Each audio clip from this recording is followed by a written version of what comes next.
Hans Niemann against Fabiano Caruana. That was the pick of the games from round 9 of the US Championship. Fabiano Caruana leading the tournament. A point clear of Niemann. If Niemann could beat him, then of course it would be wide open again. Let's see what happened. e4, e5, knight f3, knight c6, bishop c4. It's a gioco piano. So that often leads to a lot of tight manoeuvring. It kind of defers the struggle to a little bit later on in the game. And it's less played out than the Spanish. So it's a very tight game. And, well, we've seen this opening a lot in the US Championship over the past few days. c3, a useful move that just takes control over these squares. You might play b4, you might play d4, and of course it prevents a knight from coming in here. a5. Well, that certainly prevents b4 and allows the bishop to drop back somewhere here. But move order is really flexible. See, here's an interesting moment, where white could go for this move bishop g5. I think it might be a little bit too early in this case because black hasn't castled, and I think you could play h6 and g5 quite quickly, but it's possible. Bishop a7, just tucking the bishop out of the way in case d4 comes. And yeah, none of this bishop g5 stuff. Niemann goes for the traditional maneuver knight d2, and very often the knight will bounce around to the king side like this. Classic maneuver in this opening, but also in the Spanish. And castles. And h3. Well, I'm often railing against this move. You don't have to play it here. But it can be useful. It's possible instead just to play knight f1. There is nothing wrong with that move. But h3 probably has to be played sooner or later. But there is a point to not committing with the knights so early, because sometimes you can push in the middle, as we're about to see. So bishop e6. Black wants to neutralise this bishop. An exchange of bishops, I think, will leave black with a very solid position, no real worries. So bishop b5 puts a bit of pressure here. You never know. White might take and then go for d4. So the knight came back, and now that allows white to play d4. So that's certainly a little bit of an achievement for white. However, black can be happy that this knight has bounced around. The e-pawn is protected. And this position has been discussed in quite a few games, actually. Still, very tight manoeuvring takes place. Knight f1 is still possible, but bishop a4 from Niemann. So this bishop might want to come back to c2, support the e-pawn. That's possible. So a flexible move. Knight h5. So Caruana starts to get things going on the king side. Wants to land this knight on f4, which he does straight away, actually. So then the knight continues the maneuver. Knight f4 and knight g3. So first glance, this looks very attractive for black, with this lovely knight on f4. In fact, it's not that clear, and if black messes around here, I think white can take the initiative. So white wants to play potentially knight f5, and if that gets taken, then the pawn will attack the knight. So knight goes to f5, and then you might well be able to play g3 at some moment. So black has to be a little bit careful here, and that's why Caruana exchanged on d4. And the idea is if c takes d4, then black plants that pawn in the middle, and you can even break with f6. Funnily enough, Caruana has had exactly this position previously on the white side, so he understands this position pretty well. Niemann took on d4 with the knight. He wants to be able to potentially grab a bishop or perhaps put one of these knights on f5. This was taken.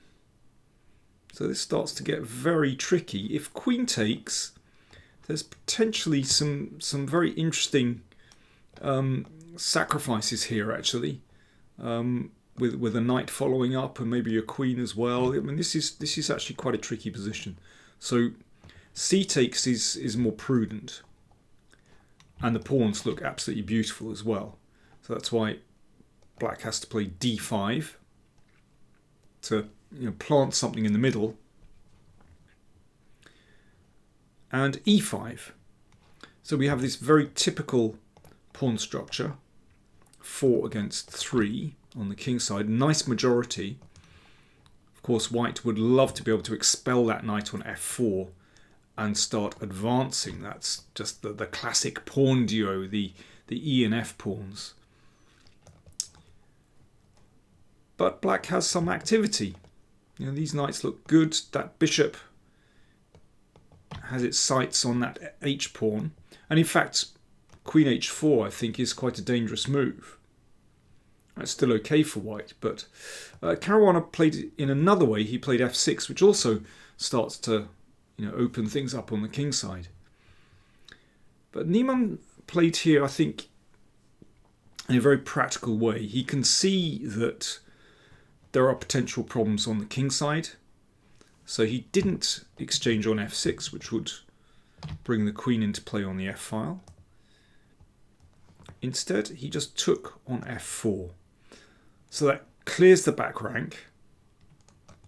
It's also one of those cases where this bishop on c1 didn't develop too early. It just waits for the best moment. And in fact, its best moment was just to exchange itself off. Kingside development is the priority, not yet the queenside. But yeah, that's why it's only move 18 before that bishop actually came into play. And that's typical for these kind of openings. Anyway, an exchange of pieces and another exchange. That knight is actually very dangerous on f4, so good idea to exchange it off. And after this exchange, well, Caruana closed with f5, which somehow looks odd positionally, leaving white with a protected passed pawn. The problem is if black, let's say, were to exchange, then the rook is left on that beautiful e5 square.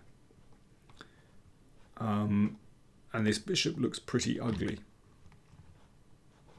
And this second rook could follow up very easily. So that's why Caruana closed the position. But in the long term, it does look very nice for white. f4 played before that f-pawn can think about advancing. And this bishop doesn't look very good on e6. And, well, this bishop also isn't fantastic. But, later on, let's imagine we could put the bishop back on this diagonal and build up for a g4 advance. I mean, even in endgame, for example. White looks to have a long-term advantage here. Queen e7. So, idea to put the queen on b4, attacking both those pawns. So, a3. Fine. Seems reasonable. And Caruana broke with c5. So, he doesn't want to sit there. If black just sits there, then white will have time to build up. As I mentioned, if that bishop comes around, let's say, to d3, and one plays with king h2, and later on rook g1 and g4, this could be very dangerous. I mean, you have to time it. You have to make sure there's nothing going on here. But, that's one option. Another option, let's put the bishop back here, and then switch to playing with b4 as well, and looking to break on the queen side.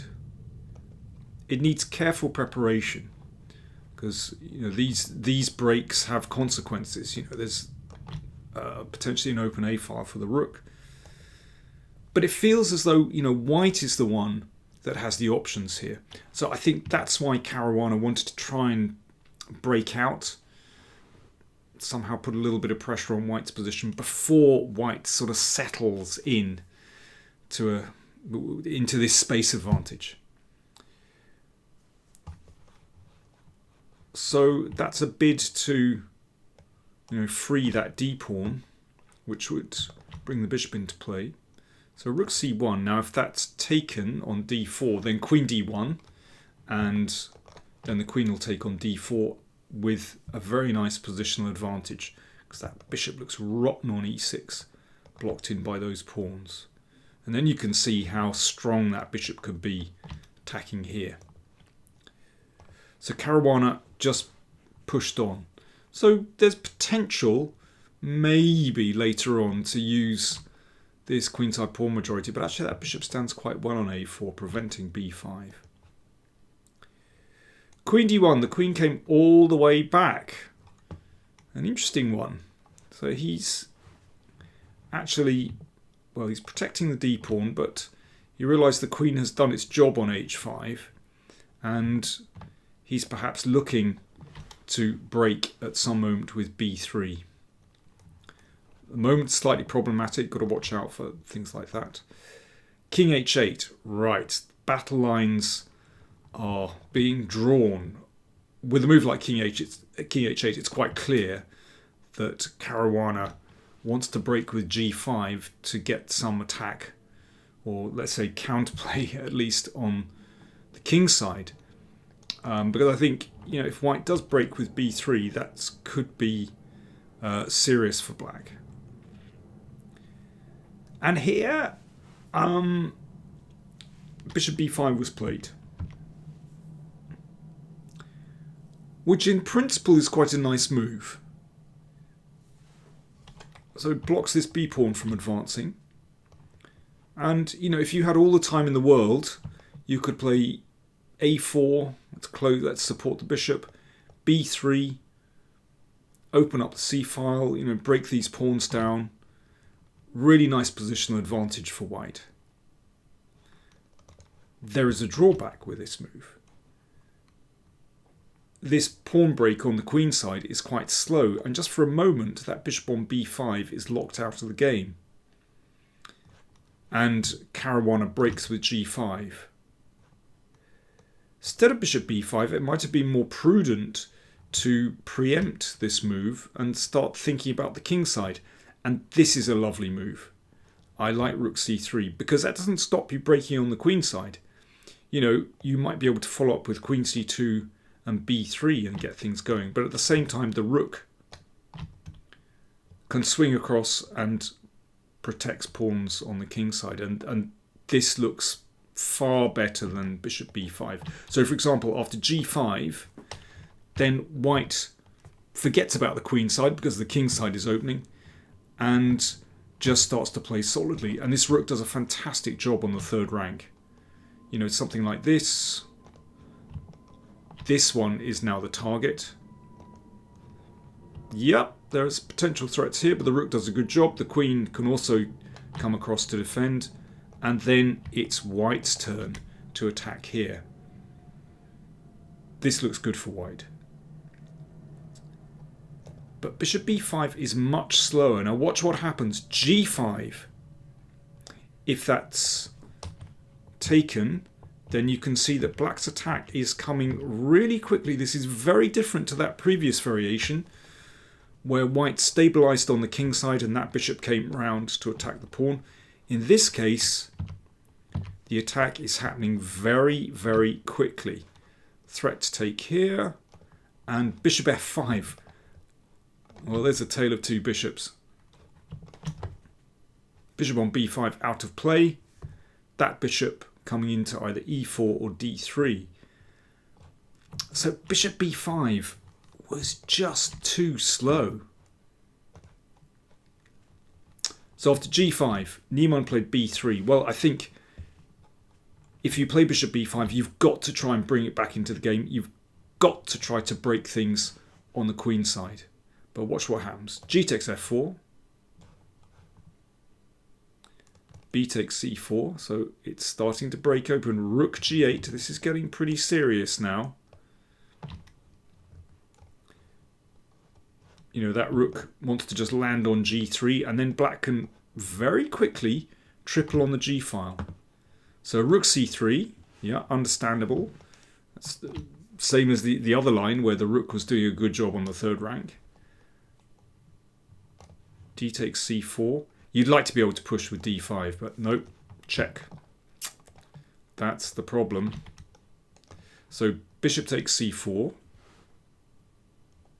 And black now exchanges. Well, so this bishop has come back into play and exchanged off for that piece on e6, which is potentially dangerous. But there's a problem. Queen takes a3. So that's an important pawn to swipe, because endgames, particularly with that rook behind the a pawn, could be very good for black. But also the queen connects with the king side. So, in fact, you know, the queen is not out of play over there, and it's taken an important pawn. Rook c2. Yeah. The rook needs to come back to defend g2. Now this is a big moment for Caruana. Do you take on h3 or do you play f3? Tricky decision. The computer likes queen takes h3. But this is really tough to calculate. So for example, here, and then e6, very dangerous. Rook here, and queen e2 defends g2, and queen e5 check coming. Now, if you continue this line on, with black finding quite a few only moves, then it seems as though black can get some advantage. But these variations are very difficult to negotiate. And I can understand why Caruana played f3 immediately, just kind of breaking things open. And the computer thinks that rook f2 is the best defense here, but certainly black has the initiative. And that's what you want. e6 played instead by Niemann. So typical of him. I can imagine that he still thought he was in with a pretty decent shot in this position. It can turn very easily against black. So for example, if rook takes g2, now this didn't happen, but let me just show you a nice variation. e7, so threatening to queen. So rook e8 blocks. Queen e2, watch out, the queen might come here. Queen comes back. And in this case, the endgame is winning for white, because that d-pawn just goes right through. Please take my rook. Bang! And white gets a queen and wins the game. Very easy to go wrong. Caruana played instead pawn takes pawn on g2. He's brilliant in these complex positions. Great calculator, very level-headed. Niemann tried something similar. Queen e2, looking to come here. Queen takes h3. Be careful, there's all kinds of interesting things going on here. Queen e5 check. Got to play rook g7. Now this is a serious threat.